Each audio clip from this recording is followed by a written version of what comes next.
Hello and welcome to the April coffee tasting, or what do we call it? The subscription coffee tasting video, where I am tasting the 3 coffees we're sending out to all our subscribers around the world. And yes, we send it out the first Wednesday of the month, and I pick all the coffees that we send out. And that means you get to taste some rare coffees that we might not be selling through our website or even in our store. Because I do purchase some small lots for this subscription program, just because it's a lot of fun and I love to get the feedback from all our subscribers with these kind of rare coffees. Cool, it's already April, and that means I have a birthday very soon, and also golf season is starting. So let's keep this fast. No, I'm kidding. We're gonna taste 3 very nice coffees today. They're quite different in flavor, I have to say. And it's the time of the year where we're actually running out of coffees a little bit, because most of the farmers we buy from are harvesting in Kenya and Ethiopia normally starts in November. And then in Central America, they normally start January, February. And then throughout May, June is the latest we buy from in Central America. And then Colombia a little bit later, April throughout July. So that means because we buy coffee kind of once a year from each place we buy from, we are starting to run out of coffees. And that means the selection in the next month will be slightly more narrow, but I'll try to make it very interesting, because we do have a lot of different flavors from each farm we buy from now. Now today we're actually tasting coffees from 2 different farms. One of them is from El Salvador and 2 is from Colombia. So let's get started. Now, if you subscribe to 1 bag, you will get the first coffee we send out, which is a Bourbon cultivar. Yes, it's one of my favorite cultivars. And it's grown at Los Pirineos in El Salvador by Diego Barahona, my good friend, who inherited his farm from his father, who died of COVID actually, some years ago. But Diego has been doing a fantastic job maintaining the quality and also maintaining the same team at the farm. And they have been working really, really hard for the last years to improve the quality. And it really, really shows in the cup, I think. I know I've been buying from this farm for many, many years, since 2010, I think. And I remember the first years, Gilberto, who then ran the farm, his focus was more of planting more coffee and trying to figure out which varieties to plant, and was more kind of focused on the infrastructure of the farm, getting that up to a high standard. And then at his later years, he was focusing more on improving the quality of each coffee. Now this Bourbon is actually the reason why we started buying coffee from Los Pirineos. They've been growing Bourbon there for many, many, many years, and it's the traditional variety grown in El Salvador. And we call this Bourbon Elite because it's one of the older Bourbon cultivars that was used also to develop the new Bourbon variety called Tequisic in El Salvador. So this is coming from very, very old Bourbon trees on top of the farm. And the farm is a volcano, so when you kind of reach the top, there's a little flat plateau there, and there's a lot of old Bourbon plants there. And this is where that coffee comes from. It's not the most fruity Bourbon, and that's because this farm doesn't have super high altitude. I think the top of the volcano is 1,450 meters, and that means quite low altitude. But because they have a lot of shade, and the climate there is quite different from, say, Santa Ana and other places in El Salvador, this coffee develops a lot of sweetness, not too much acidity, but has this super nice chocolatey flavor with a lot of sweetness. Yeah, so if you're into milk chocolate with a little bit of nuts inside, this is like the dream to drink, because it's so sweet, very, very kind of milk chocolatey flavors, a little bit of nuts there, like roasted nuts. Quite low acidity. Medium body, I would say, but super clean, and very, very smooth coffee. Pretty easy to brew also. And this coffee is what we call semi-washed. That means it's depulped, and then afterwards the mucilage is removed by a mechanical demucilage machine. And then it's put to raised beds, dried in shade.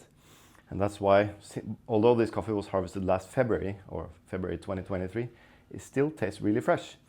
And that's also because it's stored in airtight bags after harvest, before it's milled. And after milling, we vacuum pack the coffee and store it in a very, very cool storage place here in Norway. And that means you can maintain the freshness of the coffee for a long, long time. So first coffee we're sending out to all our subscribers actually is the Bourbon from Los Pirineos, grown by Diego Barona. Hi Diego. And super sweet, chocolatey, nice, smooth coffee. So that's kind of my chocolate cake for birthday, I guess. And then to put the topping on the cake, in Norway we always make chocolate cake with some fruit on top, or like jelly fruit. Jelly candy you call it? Yeah, jelly candy. Like gummy bears and stuff like that. So the second coffee is of course a very fruity coffee. Let's taste it.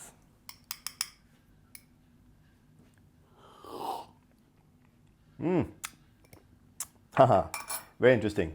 So the second coffee is an SL28 cultivar grown at Finca Tamana in Colombia. My friend Elias Roa, he's producing that, and we actually planted the seeds together with Elias. I have photos of it. I think it was 2013 or 2014. I'll check my archives. But we planted these seeds together, and yeah, these plants are now producing pretty well. And the quality has gone up year by year. So this year it's actually a little bit more fruity than it has been in the past. And you can directly compare it with the SL28 we sent out last month, which was from Nacimiento, because these come from the same pool of seeds and are really, really nice coffees. So the SL is planted in two different places, but they taste very, very different. So this particular SL, well, let's taste it again.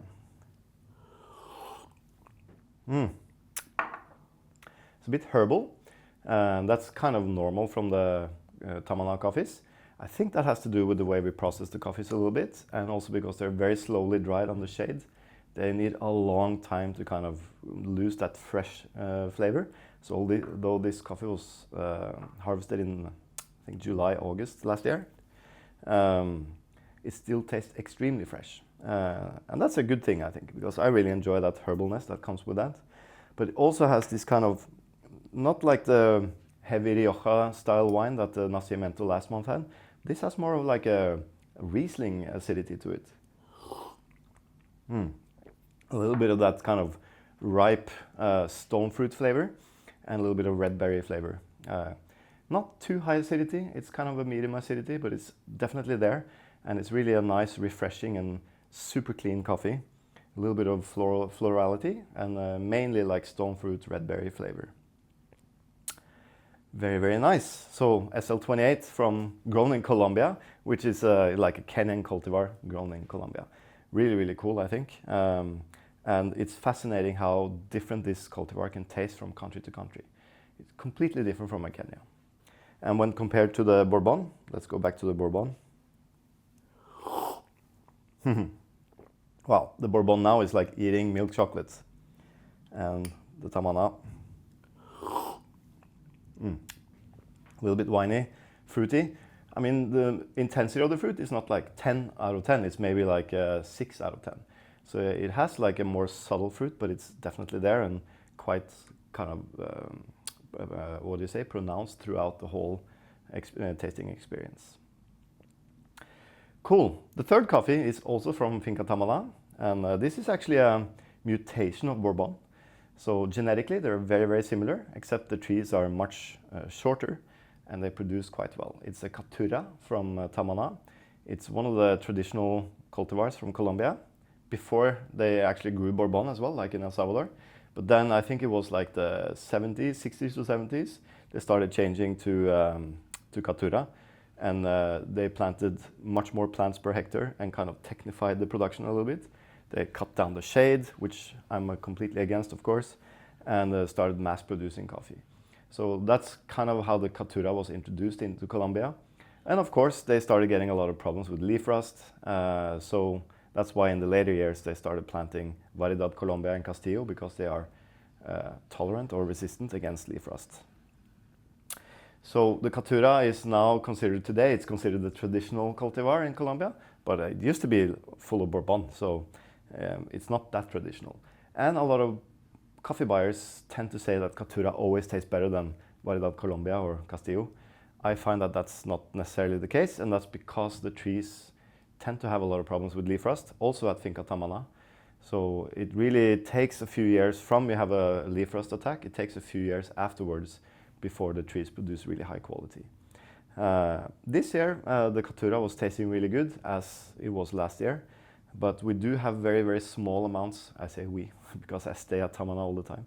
But Elias has very small amounts of Caturra left on the farm, and that's because I've been advising him to replant it with other cultivars that has more interesting attributes, like the SL28 for instance, and also because he has a lot of problems with leaf rust on the Caturra. So that means some years it can taste really good, like this year, it's tasting really good, it's producing well, and then maybe next year it's full of leaf rust and it doesn't produce anything for 2 years.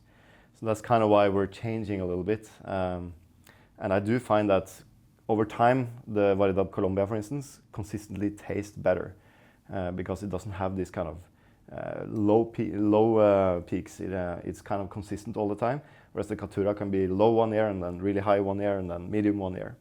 So that's the kind of downside of producing these non-resistant traditional cultivars. Let's taste the Caturra. I'm looking forward to this.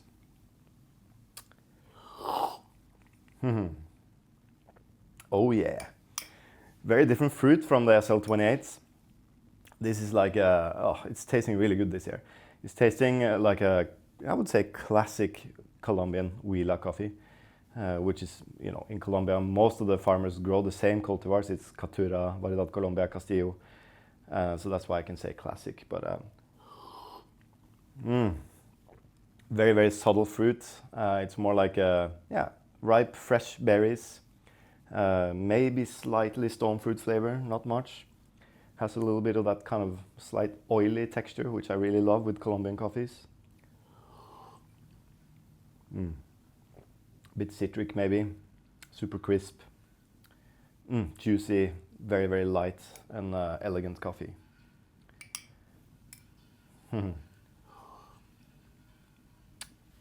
Yeah, it's been a few years since the Caturra has tasted this good actually from Tamana, so that's a cool thing.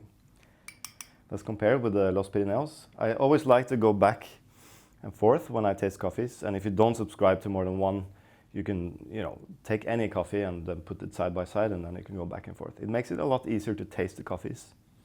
And if you don't know how to set up a cupping, I'll put a link below so you can check that out. Milk chocolate. Wow, that's so chocolatey. And then the Caturra. Yeah, it's like eating really fresh, crisp grapes.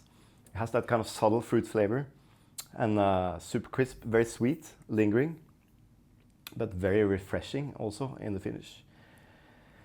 So that's the 3 coffees we're sending out in April this year, first Wednesday of April. And that means if you're subscribing to 1 bag, you only get the first coffee. If you subscribe to 2, you get 1 of each. And then if you subscribe to 3, you get all 3 coffees. I hope you enjoy them as much as I did. If you have any questions or comments, please feel free to do so below. And if you don't know what our coffee subscription is all about, you can go to our website. That means you can sign up to the Team's Choice. That's the one we're talking about now, where I choose the coffees once a month. We send it out the first Wednesday of the month. You can subscribe for up to 6 bags. We ship all over the world. You can pause, upgrade, downgrade, or stop the subscription at any time you like. Cool, thanks for watching, and I hope I'll see you next month.